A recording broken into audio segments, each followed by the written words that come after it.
बिस्मिल्लाहिर्रहमानिर्रहीम। अस्सलामुअलैकुम। अल्लाह ताला से दुआ है कि सब देखने और सुनने वालों की ज़िंदगी में अल्लाह पाक बहुत बहुत आसानियाँ पैदा कर दे। तो जी आज की वीडियो जो है उसमें हम करेंगे अपने कुछ प्लांट्स की कटिंग और आप लोगों के साथ साथ साथ बातें भी करेंगे और ये भी शेयर करेंगे कि प्लांट्स को बारिशों में काटना कितना फ़ायदेमंद है और इनकी हार्ड प्रूनिंग करें, सॉफ्ट प्रूनिंग करें, जिस तरह आप चाहें। सॉफ्ट प्रूनिंग मींस आप हल्की फुल्की कटिंग करते हैं प्लांट की, और हार्ड प्रूनिंग मींस कि आप बहुत ज़्यादा उसको काट देते हैं, उसकी मोटी मोटी लंबी लंबी शाखों को भी, ताकि उसको कुछ शेप दे सकें या उसके ऊपर फिर से नए फूल और फल लाने के लिए भी करते हैं। तो ये जो कटिंग्स आप करते हैं आप इनको ज़ाया मत किया करें। अगर आपके पास प्लांट कम है या आपका प्लांट ख़राब हो रहा है तो यही कटिंग आप अगेन लगाएं बारिश के मौसम में, तो वो चल जाएगी। और ये है जी हमारी कोफिया बूटी, कोफिया का प्लांट, हैदर बूटी भी जिसको कहते हैं। और इसको मैंने रस्सी से यूँ डोरी से बांधा हुआ था ताकि ये थोड़ा सा ऊपर को खड़ा हो जाए ये प्लांट। और देखें अंदर से इसकी हालत कैसी हो चुकी है। बारिशें होती हैं तो ये पानी इनके ऊपर गिरता है और बहुत ज़्यादा इसके अंदर जो है ना वो पत्ते गल गल के तो टहनियों के साथ लगे हुए हैं। और अगर मैं कुछ देर और ना ख्याल करती, इस तरफ ध्यान देती, तो ये बिल्कुल ख़राब हो जाता, पौधा गल के तो ज़ाया हो जाता। और ऊपर से देखने में ये लग रहा था कि बहुत फ्रेश है, अच्छा है, हरा भरा है, लेकिन अंदर इसकी कंडीशन बहुत ख़राब हो चुकी थी। और ये देखें मैंने बहुत सारी इसकी कटिंग जो है कुछ इस तरह से कर दी है और इसकी साफ़ सफाई की है ताकि इसको हवा जो है लग सके। अगर हवा आसानी से इसकी रूट्स तक ना जाए, आपकी मिट्टी में, आपके गमले में एरेशन ठीक से नहीं होती है तो भी बारिशों के मौसम में फंगस आ सकता है, आपके प्लांट्स गल सड़ सकते हैं। तो इन चीज़ों का आप भी ध्यान करें। ये सारा कचरा देखें इसमें से निकाला, कुछ मैंने कटिंग की और कुछ ये जो है गले सड़े पत्ते उसी में गिर रहे थे गल सड़ के, तो वो भी। और अब इसको मैं बांधूंगी भी नहीं, पहले मैंने इस डोरी के साथ इसको बांधा हुआ था, अब जो है मैं इसको ऐसे ही रहने दूंगी। ये देखें, ये इसको भी मैंने अभी खोला, ऊपर से देखें ये किस तरह से हरा भरा ग्रीन बिल्कुल फ्रेश लग रहा है। लेकिन इसको थोड़ा सा खोल के देखते हैं तो इसकी हालत जो है वो भी वैसी है जैसी पहले की थी। ये 2 प्लांट है मेरे पास, ये देखिए किस तरह से ख़राब हो चुके हैं अंदर से, ये देखें। और इस टाइम में ऐसे प्लांट्स जो हैं या झाड़ी नुमा आपके पौधे जो हैं उनकी काट छांट ज़रूर करें, उनकी साफ़ सफाई का ख्याल रखें। सर्दियों की तरह बारिश के मौसम में भी फंगस जो है वो बहुत आ जाता है पौधों में, मिट्टी में, क्योंकि नमी रहती है हर वक्त, तो उसकी वजह से फिर बहुत सारा मसला हो जाता है। और इसकी भी मैंने कटिंग कर दी है इस तरह से कुछ। और ये देखें इस तरह का पौधा जो है वो फिर एक बोनसाई टाइप में क्रिएट होता रहता है, तो अच्छा भी देखने में लगता है। और ये सारी कटिंग्स जो है अब इसकी मैं वेस्ट कर दूंगी। अगर आप लोग लगाना चाहते हैं और प्लांट्स तो इसको लगा भी सकते हैं। मेरे पास ऑलरेडी ये 3-4 प्लांट हैं, 2 नीचे पड़े हुए बालकनी में, तो इसलिए मैंने नहीं लगाई है। और ये देखें मदर ऑफ थाउजेंड के प्लांट भी निकले हुए, इसमें गुलदुपहरी भी निकली हुई है और बहुत सारी चीज़ें, छोटे छोटे प्लांट जो है मिट्टी में निकले हुए हैं। और जो रूट्स के आसपास थे उनको मैंने निकाल दिया और जो दूर थे थोड़े उनको मैंने रहने दिया है। और इस तरह से अब इसकी गुड़ाई भी करेंगे ताकि इसके ऊपर ये काई सी जो जमी हुई है वो भी रिमूव हो जाए और मिट्टी में एरेशन का सिस्टम जो है वो ठीक काम करे। तो इस तरीके से आप भी जो है अपने प्लांट्स की केयर करें और देखें, बहुत गौर से देखें कि कहीं से इस टाइम में आपके प्लांट्स पे कोई ख़राबी या कमी तो नहीं आ रही है। क्योंकि इस मौसम में जहाँ पौधे बहुत अच्छे फलते फूलते हैं वहाँ बहुत सारी जो बीमारियां हैं वो भी अटैक करती हैं प्लांट्स के ऊपर। बहुत सारे कीड़े मकोड़े, सुंडियाँ वगैरह सी आ जाती हैं जो कि बहुत बुरी तरह अफेक्ट करती हैं। एक वाइट फ्लाई है, किसी दिन इसके ऊपर भी बात करेंगे और मैं आपको ये सारी चीज़ें जो हैं वो भी दिखाऊंगी और उसको किल करने का आसान घर में जो आप कर सकते हैं तरीके वो भी शेयर करूंगी। और पहले कुछ वीडियोस में मैंने किए हुए भी हैं, आप उस तरीके से भी इनको ख़त्म कर सकते हैं। तो इसकी जड़ें चूँकि बहुत ही ऊपर ऊपर मुझे नज़र आ रही हैं तो इसलिए मैं छुरी ये मैंने रखी हुई है प्लांट्स के लिए ही एक अलग से। तो इसके साथ मैं इसकी हल्की हल्की सी गुड़ाई कर दूंगी और इसको ये काई सी जो जमी हुई है इसको मैं रिमूव करूंगी। और ये नीचे से ये जो इसके निकल रहे हैं छोटे छोटे से प्लांट लीव्स रूट से सखर्स वो मैं सारे निकाल दूंगी, क्योंकि मैं चाहती हूँ कि ये ऊपर वाली शाखें जो हैं यही बढ़ें और यही हेल्थी हों, ये टेंडर हों और मैं खूबसूरत सा प्लांट जो है वो रेडी कर सकूँ कटिंग से ही। और ये ऊपर से इसके ये टिप्स जो हैं ये भी मैंने हल्की हल्की रिमूव की हैं। ये जो रखी हैं पत्ते रखे हैं इसके ऊपर शाखें रखी हैं उनके ऊपर से भी हल्की हल्की रिमूव की हैं ताकि इनके ऊपर नई फूल और कलियां बन सके।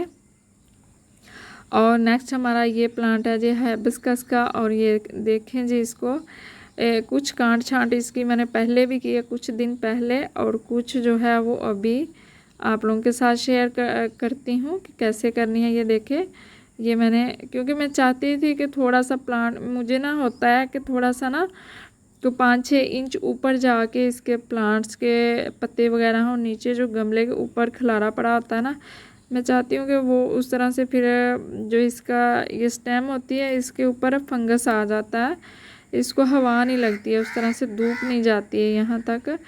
और जब धूप मिट्टी के ऊपर नहीं पड़ती है, हर वक्त नमी रहती है, हवा नहीं लगती है, तो उससे भी बहुत मसाइल जो हैं वो पौधे के लिए पैदा हो जाते हैं। तो इन चीज़ों का ख्याल रखना जो है ज़रूरी है। और इसमें मिट्टी में इस टाइम में आपको जो चीज़ भी लगे कि ये गल सड़ रही है या नुकसान दे सकती है तो वो स्टेम से दूर कर दें, पौधे से थोड़ा सा दूर कर दें। अगर वो पौधे के साथ जैसे पत्ते ही गिरते हैं सूख के तो वो टहनियों के साथ लगते हैं तो क्या होता है कि वो गलते सड़ते हैं तो साथ में ही वो टहनी जो है शाख है वो भी गलना सड़ना स्टार्ट हो जाती है। तो कुछ इस तरह से इसके जो गले सड़े पत्ते हैं वो भी मैं टहनियों से हटा दूंगी इस टाइम में ताकि फंगस आने का कोई चांस ना रहे या कम से कम हो। तो इस तरीके से सारे ही अपने प्लांट जो हैं उनकी केयर करनी चाहिए इस मौसम में। और ये चीज़ें जो हैं ये भी हमें सीखनी चाहिए या दूसरों को सिखानी चाहिए कि इनसे भी हमारे प्लांट जो हैं वो अच्छा या बुरा इफ़ेक्ट लेते हैं। तो ये छोटे छोटे जो अभी निकल रही हैं इसकी टहनियाँ या शाखें जो मैं नहीं चाहती हूँ कि यहाँ पे ग्रो ऊपर ऊपर हों, क्योंकि इसके हाइबिस्कस का जो टहनियाँ होती है ना वो बहुत तेज़ी से बढ़ती हैं और फिर वो नीचे की तरफ उनका मोस्टली जो होती है वो नीचे की तरफ आती हैं। तो फिर वो ना गमला जो है ना वो कुछ इस तरह से हो जाता है, प्लांट बुशी हो जाए कि नज़र ही नहीं आता है।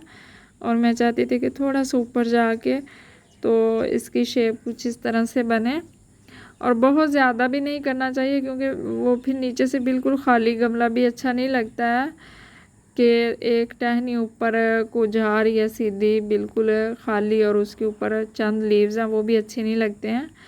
और ये देखें अभी ये देखने में भी अच्छा लग रहा है, साफ़ सुथरा हो गया है कुछ इस तरह से। इसकी मैंने नीचे से ये जितनी टहनी साफ़ नज़र आ रही है इसकी सारी कटिंग कुछ पहले मैंने की थी, कुछ आज कर दिया और यही कटिंग जो है उसको हम लगा लेंगे ताकि हमारे पास हाइबिस्कस के और प्लांट तैयार हो जाएंगे। और नेक्स्ट हमारे पास जो प्लांट है वो है जी बासिल का या बेज़ल का प्लांट है। इसकी शाखें जो है वो कुछ ख़राब हुई थी सॉरी। जब हम गए थे कहीं एक रात के लिए तो पानी की कमी होने की वजह से वो कुछ थोड़ी सी टूट गई थी, अपने तने से ही अलग हो गई थी, पतली शाखें जो थी।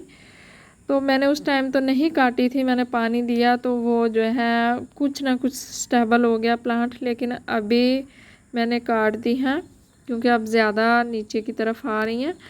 तो अभी इस टाइम में इनके सीड जो हैं ये भी रेडी हो चुके हैं। ये थोड़े से सीड गीले हैं इसलिए निकल नहीं रहे, मैं चाहती थी निकलते तो आपको मैं दिखाती, क्योंकि हल्की हल्की बारिश हुई है थोड़ी देर पहले, बूंदाबांदी सी, तो ये चिपक गए हैं साथ ही अपने खोल के।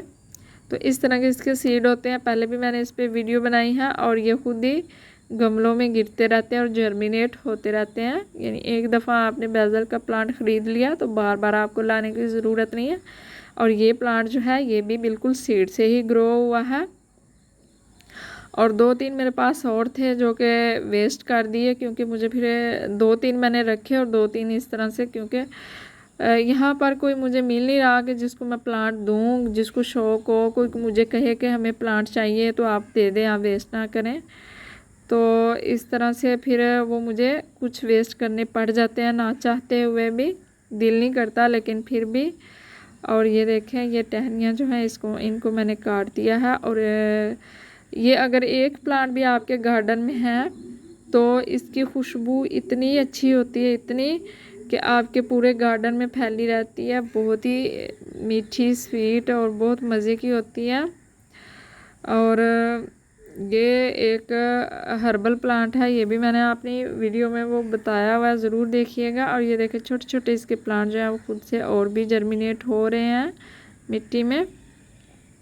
और इसके साथ ही हमारी ये झुमका बेल जिसको हम कहते हैं या मधुमालती, तो ये भी हो रही है, बढ़ रही है।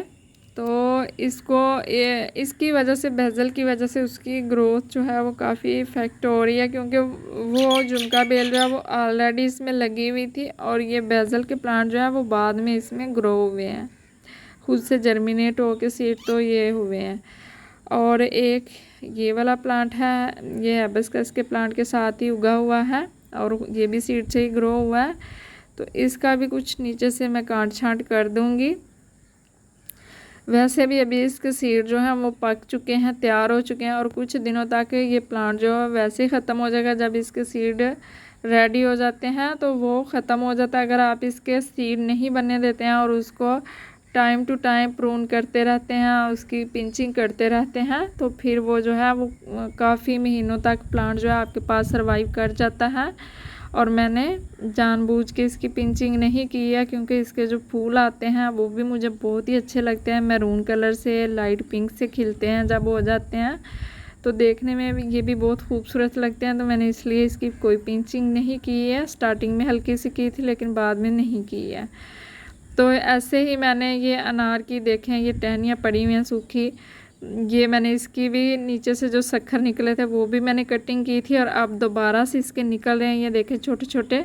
तो इनको लाजमी टाइम पे निकालते रहा करें, क्योंकि इससे प्लांट जो है वो एनर्जी नहीं ठीक से ले सकता। ये नए जो निकलती हैं इसकी नीचे से रूट्स शक्कर, वहीं सारा इसका जो मिट्टी का असर होता है वो लेते रहते हैं, या मिट्टी में जो भी नमकियात मौजूद होते हैं, खादे वगैरह, तो इन सारी चीज़ों का आप ध्यान रखा करें। और ये वाला मेरा मोगरा का प्लांट है, कुछ दिन पहले आपने पुरानी वीडियो में देखा हुआ होगा, बहुत ज़्यादा बड़ा हुआ सा गमला था। तो अभी इसकी भी 2 दिन पहले मैंने जो है वो काफ़ी नीचे से कटिंग कर दी है, क्योंकि इसमें वो एक जाला सा पड़ रहा था और काफ़ी ज़्यादा कीड़े आ रहे थे जो इसके पत्ते खा रहे थे। और रीज़न मोस्टली यही होती है कि बारिशों में बहुत सारी बीमारियां, कीड़े मकोड़े भी पौधों पे हमलावर होते हैं। तो अगर हम उनकी केयर नहीं करते हैं टाइमली, तो वो फिर हमारा प्लांट जो है वो वेस्ट हो जाता है, ख़राब हो जाता है। तो इसमें और भी काफ़ी पौधे निकले हुए हैं जो कि मुझे मिट्टी नहीं मिली, इस वजह से इसी गमले में है। और इस प्लांट की, गुलाब की, मैंने हार्ड प्रूनिंग की थी काफ़ी ही दिन पहले, तकरीबन 2-3 वीक हो चुके हैं। आप लोग पुरानी वीडियो देखेंगे तो आपको पता चल जाएगा। तो ये देखें उसके नए पत्ते कितने खूबसूरत से निकल भी आए हैं।